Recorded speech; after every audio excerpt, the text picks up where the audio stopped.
अस्सलाम वालेकुम students, second year physics chapter 15 का ये लेक्चर नंबर 14। और इस लेक्चर में हमने मैक्सिमम पावर ट्रांसफ़र का प्रिंसिपल अप्लाई करना है एसी सर्किट्स के ऊपर। डीसी सर्किट्स के लिए ऑलरेडी एक चैप्टर में हम इस प्रिंसिपल को अप्लाई कर चुके और वहाँ हमने सीखा है कि स्टूडेंट्स एक सोर्स से लोड की तरफ जो पावर है वो किस सूरत में मैक्सिमम ट्रांसफ़र होती है। देखो बच्चों, आपने कोई सर्किट बनाया है ना, उस सर्किट से आपने कोई आउटपुट लेनी है, कोई फंक्शन परफॉर्म करना है। ये सर्किट जिससे आप आउटपुट ले रहे हो, जो आपका फंक्शन परफॉर्म कर रहा है, ये आपका लोड सर्किट है, ये लोड रेजिस्टेंस है और ये पावर कंज्यूम करता है। अब इसको चूंकि पावर कंज्यूम करनी है, इसको पावर की ज़रूरत है, तो आप आमतौर पे पावर सोर्स लगाते हो।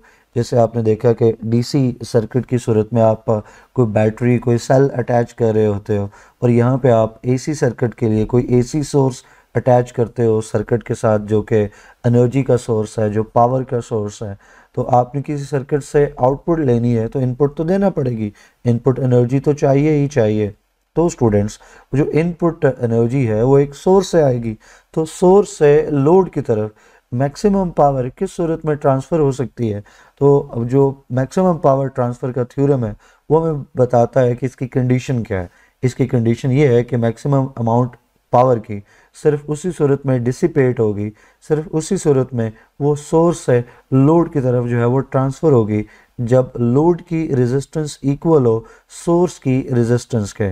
वो नेटवर्क जो पावर सप्लाई कर रहा है वो सोर्स है, उसकी जितनी रेजिस्टेंस है उतनी ही रेजिस्टेंस अगर लोड वाले सर्किट की है तो सोर्स से लोड की तरफ मैक्सिमम पावर जो है वो ट्रांसफ़र होती है।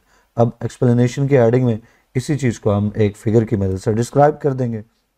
आप डायग्राम में देखें तो ये जो बैकग्राउंड कलर के साथ पोर्शन है ये सोर्स को रेफ़र कर रहा है और यहाँ पे एक रेजिस्टर मौजूद है जिसकी रेजिस्टेंस को एस यहाँ पे सोर्स के लिए। तो इसका मतलब है कि एक सोर्स है जो कि पावर प्रोवाइड कर रहा है, एनर्जी प्रोवाइड कर रहा है, उसकी ओवरऑल टोटल रेजिस्टेंस को हम एस से रिप्रेजेंट कर रहे हैं। उसको कनेक्ट किया गया एक एक्सटर्नल सर्किट के साथ जो कि लोड सर्किट है, जो लोड रेजिस्टेंस जिसकी है उसको हम एल से रिप्रेजेंट कर रहे हैं। तो students, according to the principle of the maximum power transfer S और एल जो है वो इक्वल होने चाहिए।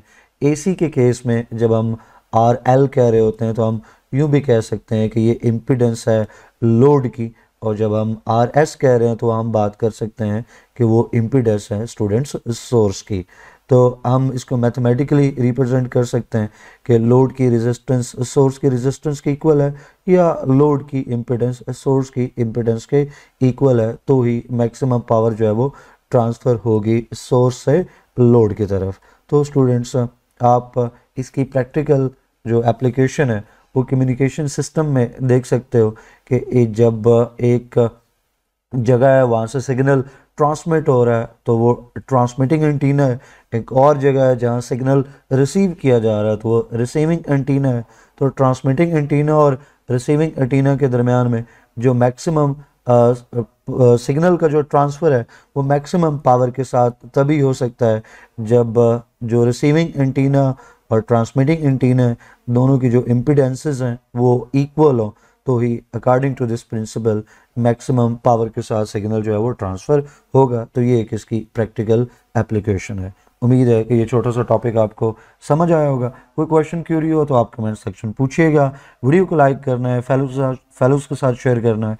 इंशाल्लाह नेक्स्ट वीडियो में नेक्स्ट टॉपिक पढ़ेंगे। टिल देन, अल्लाह हाफिज़।